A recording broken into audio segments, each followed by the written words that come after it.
Hej og velkommen til min videofremlæggelse, der omhandler modernitet og eksistens, som er lavet af mig, Kåre 3C. Hvis vi starter med Ringen af Karen Blixen, så omhandler den tematikker som seksuel bevidsthed og ægteskab. For Lise så er ægteskabet et symbol på hendes udvikling, og Lise oplever ægteskabets fysiske nærhed, men hun længtes samtidig efter frihed uden for ægteskabet. Ringen symboliserer både ægteskabets bånd og den forpligtelse, Lise har påtaget sig, efter hun har viet sig. Derudover så ser vi også Camus' absurditet i mødet med fortyven. Og så har vi i novellen den essentielle krise, hvor hun reflekterer over, hvad det er, hun har viet sig til. Hun siger til hvad? Til fattigdommen, fredsløsheden, den fuldkommen forladthed. Derudover så udvikler Lise sig også fra at være en spidsbord, hvor hun følger, kan man sige, normen, til æstetikeren, hvor hun selv reflekterer over, hvad det egentlig er, hun har lyst til. Ja, hvis vi bevæger os videre mod agerhønen, så kan vi også godt se, at i agerhønen, der er agerhønen vendepunktet, som giver et håb for en bedre fremtid. Og man kan også se den essentielle krise af det, der leder op til det essentielle valg, som er det her med, om man vælger at bruge det sidste ressource, altså agerhønen, og spise den, selvom det er det sidste mad, og det vælger man så at gøre, som der også er det essentielle valg. Derudover så er de godt selv klar over, at tilværelsen, som den er, og det er også det, de handler efter. Derudover så kan vi se den positive nihilisme hos Camus, som er det her ved, at man vælger at leve trods alt. Og det kommer til udtryk i, at de vælger at spise den, selvom at det måske kunne være, at de havde mere brug for den på et andet tidspunkt, men der kunne det jo også være, at de ville dø af sult. Hvis vi bevæger os videre mod Hvile af Peter Seeberg, så gør de meget absurde ting, som at gå de her ekstreme ture så mange gange om dagen og så videre, for at retfærdiggøre noget for sig selv. Og i det her tilfælde starter det med at være det her brød med jordnøddesmør. Man kan sige, at hun udvikler sig fra en spidsbord til en æstetiker.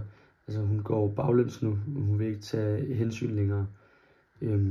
Derudover er der også er der et essentielt valg om, at hun skal fortsætte hendes stræben. Novellen er særlig absurd i form af hendes ekstreme måde at retfærdiggøre hendes brød med jordnøddesmør på, i hvert fald i starten.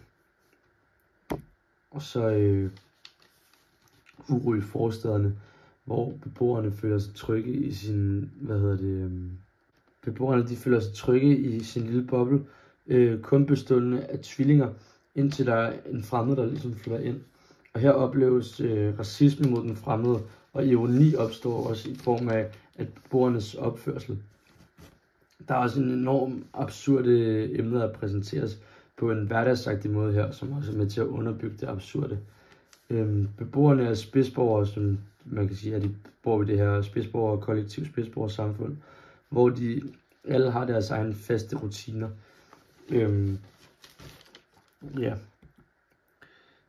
Fasaner.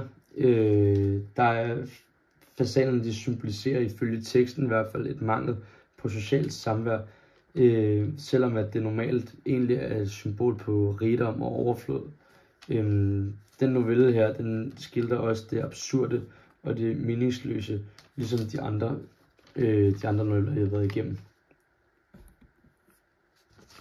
6. Her ser vi i hvert fald, at hovedpersonen han længtes efter at finde den her menneskelige forbindelse, fordi han ikke ser meningen i det, han gør. Og han oplever en angst for, hvad han føler, og bliver så skræmt af det, at han ender med at tage det essentielle valg, som er det her med at tage hjem fra pigen. Og der reflekterer han så også over i løbet af novellen, at han laver de her one night stands eller korte forhold, fordi han godt kan lide de korte nydelsesoplevelser. Han er en æstetiker, og Giddens siger, at i forhold til den øgede reflektivitet, at individet skal skabe sin identitet ud fra sin valg. For at sammenfatte det, så kan vi sige, at stort set alle noveller, faktisk alle noveller, har absurde træk, hvor vi kan se tegn på Camus' absurdisme.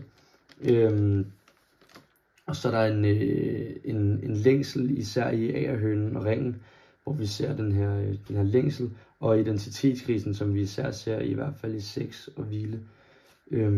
Og så det her med livspositionerne, hvor de næsten alle sammen er i alle novellerne er spidsborgere, stort set, men alligevel reflekterer over deres velvære.